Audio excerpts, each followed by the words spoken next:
Alright, welcome to episode 32 of What If Civilization Started Over. If you didn't know, I feel like a code or something. I don't know, I'm not very well. I'm kind of alright. Yeah, I've been ill for so long. My immune system is so destroyed. But anyway, that's not what you want to hear. So this video. So in the last episode, then we had a war over here in Scotland. So the Scottish country has been partitioned between the Danes and the Irish. So that's fun. Pretty big Danish empire. We're expanding that today.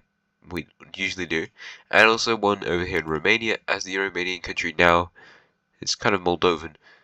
Right? They've only got one major city, and it's quite sad, but Bulgaria is bigger, and so is Ukraine and this other Transylvanian-ish country. We also saw more expansion over in East Asia, and, well, not in wars, and down in Malaysia, along with trade route stuff, which I don't really think about. That's not trade routes, that's a circle of lines. It's a bit oval, I don't know why that's that shape. No, I mean, trade routes. Look at the trade routes. That's a lot of trade routes, mate. So that's pretty cool. Might expand that today, but also might not, because I like to forget about that. We can also look at power rankings, just because those are fun. So, number one position is, of course, Central Asia. They've been there since last episode. Hejaz is second, followed by Mesopotamia in third. There is a pretty big gap. Oh, not there. Between Hejaz and Mesopotamia, though. Hejaz is significantly stronger. Then it's Bulgaria. Then it's don't worry about that. Then it's Korea, which is but Korea might pass over the Bulgarians kind of soon, which would be interesting. Then it's Denmark. Yeah, they're strong, but they're not as strong as the Koreans. Spain, who's making their way up there. Greece, they're kind of falling a few positions, but they'll be fine.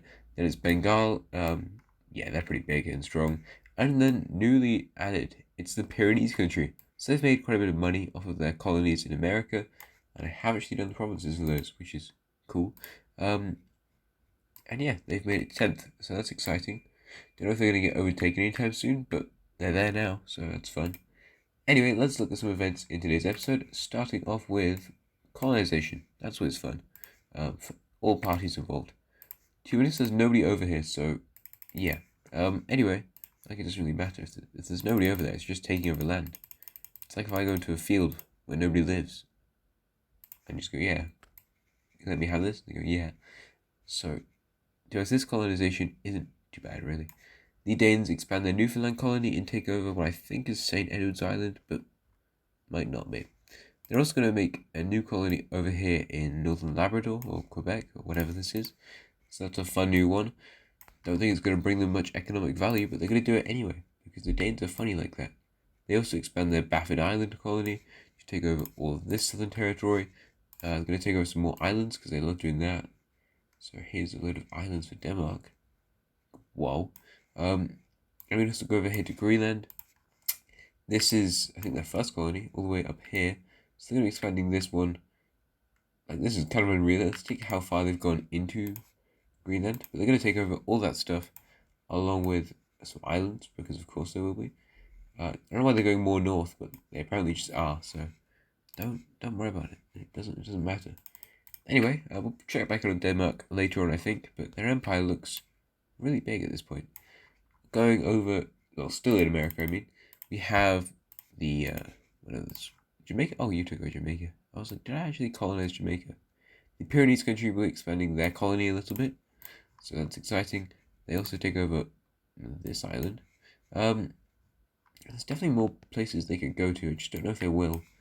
The Spanish are going to continue colonizing various islands here in the south. And they're going to spread their own sort of colonial empire, well, it is a colonial empire, across the northern coast of Venezuela. Colonialism at this point isn't huge. They don't invest too much money into it because these countries aren't super strong, but they're getting up there. Like, if their colonial adventures continue, they can definitely become some of the strongest. So, there's Spain at this point. They might take over more stuff, and we also could take over Cape Verde. We might give them that in the future. I don't know, we'll see where Spain goes in the future. Anyway, where do you want to go first today? Oh yeah, I remember. I remembered one of the two major events in today's episode that are probably going to be present on the thumbnail. But first off, we're going down to southern India, because the red team is going to be completing something. Can you actually see? You can.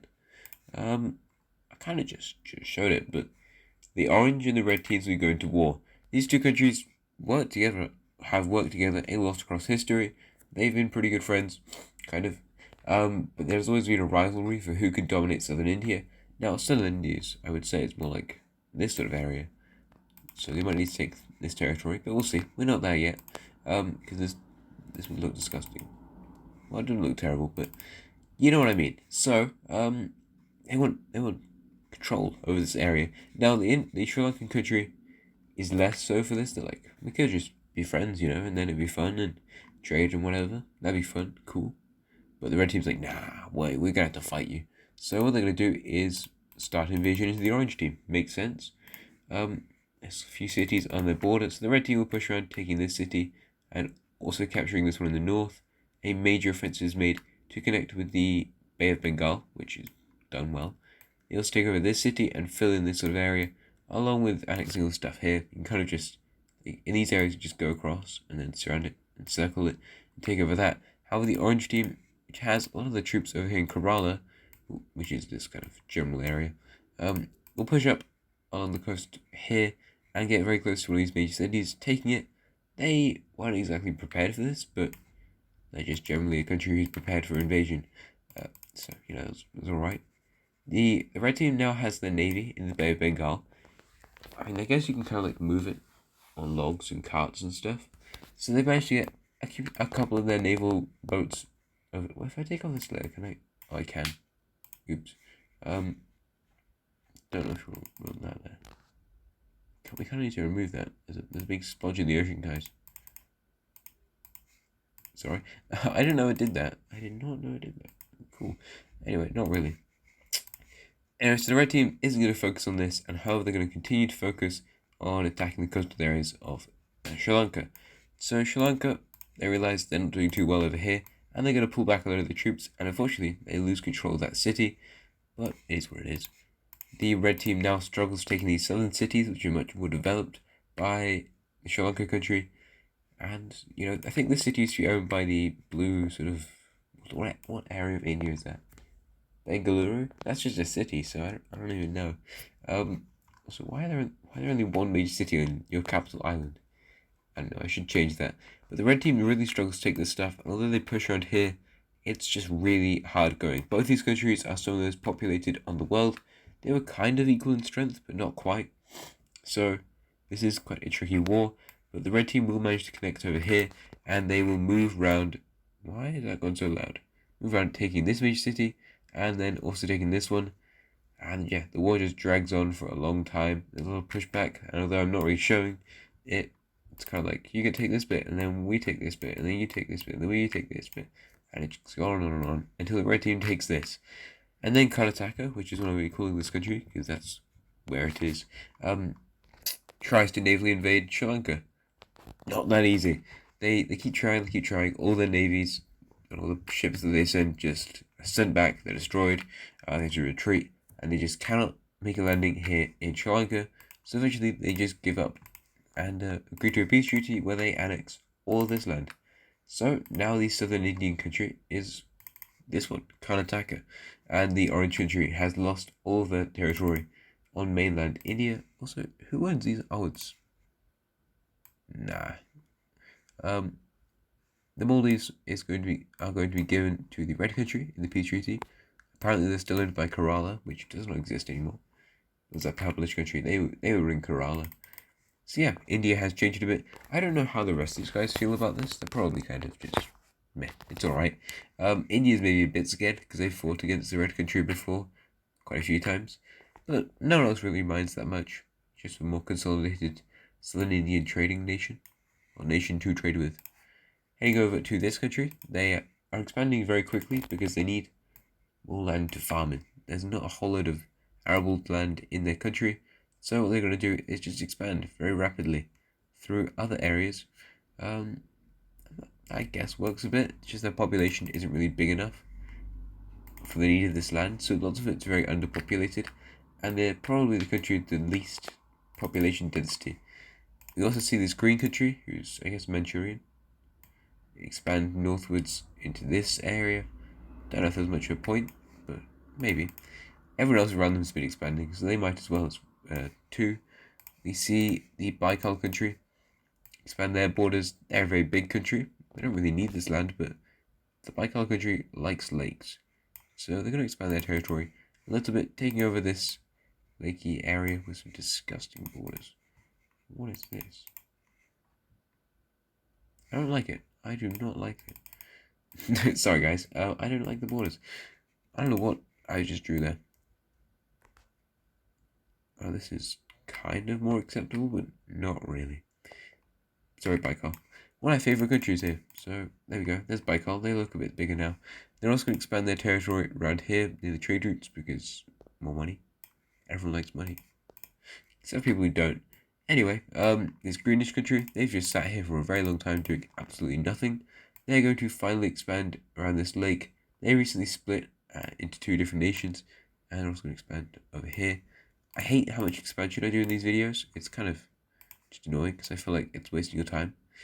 But it does need to be done so you can fill in the world map. So, yeah, just sorry about that. The peachish country will go in the opposite direction. They have been developing a rivalry with their old selves in the dark green country, which is probably nothing's going to come of that, I don't think. They also will expand down here, however, so, oh well, they went back on that. But a major country who's going to be expanding is the blue country, the blue Central Asian country, of course. They will be pushing up their border in the southeast, all this way, over here into Kyrgyzstan / China / Tibet. I don't love this border a whole lot. So, what are we going to do about that? Well, I guess you could have some of this land. There you go, poor little beige country. This is probably going to be your last expansion ever. I don't know. Your country is just... What do you do now? That can improve your borders a bit. Alright, lovely. Let's head over to Denmark then, because I said we'd return to them. Well, we kind of did, and then we're going back to them again. Anyway, Denmark will be declaring war on another nation. They can go after Netherlands. They can go after this disgusting Rhineland country. They go after Sweden, this country. And they can also go after, England, this country. East Anglia. No, East Midlands, Ireland, any of these countries around here. But they are going to be going after the Swedish country. So, I guess it kind of makes sense. However, Sweden is probably the strongest country they've gone to war with. Just in their colonial ambitions yet. So they're going to have a bit of a struggle here. However, something the Danes do have is absolute naval dominance. Their navy is very, very powerful, and the Danes do not have a tricky time making a landing here in Scania and pushing around this southern area. They take over Bornholm, they make a landing in this city, which is, I think, in Gothenburg, and they also move from their Norwegian colony all the way around here, taking this city on the border of Norway. They move around this lake, don't know what it's called, but probably something Swedish. Wow, really? And the Danish invasion at the start goes very well. They connect up these fronts, which is kind of like our real-world Denmark. They had this sort of territory, but now Sweden's going to try and fight back. There's a lot of population on this lake, which isn't shown, but it exists. So they manage to push back a lot around here, and the Danes mostly keep to their coastal areas, where they are the strongest. They push around here in this... I'm going to say it's Scania still. It's probably Scania. They take this city, which is surprising for the Swedes, because they thought they were better at that. And they also take over this island. This is Gotland, and this one is something else. And they lose, it's just a bit more central stuff. But generally, the Danish are doing quite well. The Swedish have their capital on the coast. So, I feel like Sweden might lose this, potentially. The Danes also push up from this bit to take stuff right here. I don't know what this area is. It's near Danzig, but Danzig's over here, so Western Danzig. But they use that as a staging ground for their naval assets, which is good. They finally managed to work out, why don't we just put ships in these lakes? And this goes very well. The Danish get their boats and put them in the lakes, and the Swedish are completely dumbfounded by that, because they were just fighting around the lakes, but now they're fighting in the lakes. And we see a few more countries join. First off being the Finnish, and then, they do very well. The Finns are pretty good. They're pretty strong. They have never been in the top 10, but they're a strong country still. They're quite a large country as well. Probably one of the larger ones in the world. So they do quite a good job of pushing through here. And then they get their pretty much puppet nation of Lapland to join. So Lapland sends their entire population of 10 people. They got a few more than that, but you know what I mean. Into this area. Actually, they do surprisingly well, but that's because there's absolutely nobody there. The Finns move across through Sweden, modern day Sweden, taking this major city until the Danes send a full border invasion here from Norway. This is scary for the Lapland people. They're worried they might get invaded sometime in the future, and Denmark starts to move across with their new ships in lake strategy until they finally just take Stockholm and basically just capitulate this nation. So, goodbye to Sweden. Bye bye, Sweden. Let's look at a peace treaty then. This might take a little while. We'll see. Maybe not. Maybe not. You never know. I don't know why I keep making that noise. It's probably annoying on the recording. Let's start over here in Finland and Lapland country because we just need to do their stuff and the rest of it will probably go to Denmark. So, Lapland, what are you going to take? Stuff without any people in it? Yes, that's what you need. More land with zero population. So they take all of this stuff. That looks kind of alright. Whilst the Finns are going to take a lot more than that. They take this province, well, up to this province, taking one major city over here, and then from here. Why are the borders in this area just so atrocious? Who designed these provinces? Is that acceptable? Well, not really. What the heck?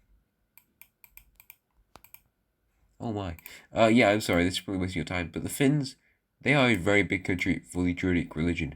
They are probably the most populated Druidic country in the entire world. And they are a main proponent in the spread of the Druidic religion all around Eastern Europe. And they're being blamed by a lot of other countries in the Holy Roman Empire, and also even in Denmark, for the spread of this religion. So that would be scary. But the Latvian and mostly the Latvian and the Finns are the main countries who are doing this sort of spreading and advocating for it. They're all theocracies over here. Eastern Europe is full of theocracies and absolute monarchies, but you know, oh well. Anyway, we see the rest of us go to Denmark. Pretty massive Danish colony up here then. They take over all these islands as well. This is demoted. And there you go. Here's our new borders of Scandinavia, and I guess the Nordic territories in general.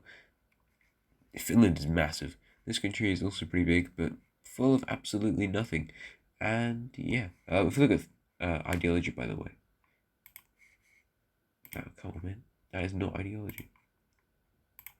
There you go. We can see the Volodka. That's where kind of where Volodka is. This Ingrian country, they are a split between monarchy and theocracy. The theocratic leader. Theocratic and monarchist leaders both have equal power of the nation. However, Finland, Lapland, and Latvia all have theocratic leaders, along with the Red Country. But the Red Country, they kind of want to move into a regime a bit like this country. However, the main thing we see happening here is that, like Polish country, they will also switch to a theocratic type of leadership because religion is spreading into this area. So this is why the people of Eastern Europe are scared. This country wasn't really that Druidic before. I have not updated this at all in a very long time, so I need to do that. But now they are becoming really quite theocratic. So I just stumbled over everything I was trying to say there. So stupid. Anyway, yeah. So update that, I guess, and that's probably where I'm going to leave it in today's episode. Oh wait, no, it's not. I just remembered a couple of things that I need to do. First off, this blue country, I want to expand them because they got made recently and we need to make their country look bigger on the map. So I'm going to expand them down here to Senegal. It's quite a lot of expansion for quite a small country, but oh well, I'll deal with it. Greenish country around here. They're also a new African nation and I want to get Africa explored more because, why not? So they expand around the northwestern side of Lake Victoria, there we go. And the Bengal country will finally make a foray, I guess, and a colony over here in Indonesia as they take over this area of eastern Sumatra, along with an absolute ton of islands. Like every colonial power, they'll take over the Riau Islands. I don't know how you pronounce them. Along with starting a very small colony up here in Aceh, in Sumatra. I think that's Acer. Might not be, but we'll see. Yeah, that is what Acer is. Cool. Anyway, thanks for watching the video. I hope you liked the video. Like, subscribe, comment what changes you want to see in the future. Yeah, thanks for watching and goodbye. Have a nice rest of your day.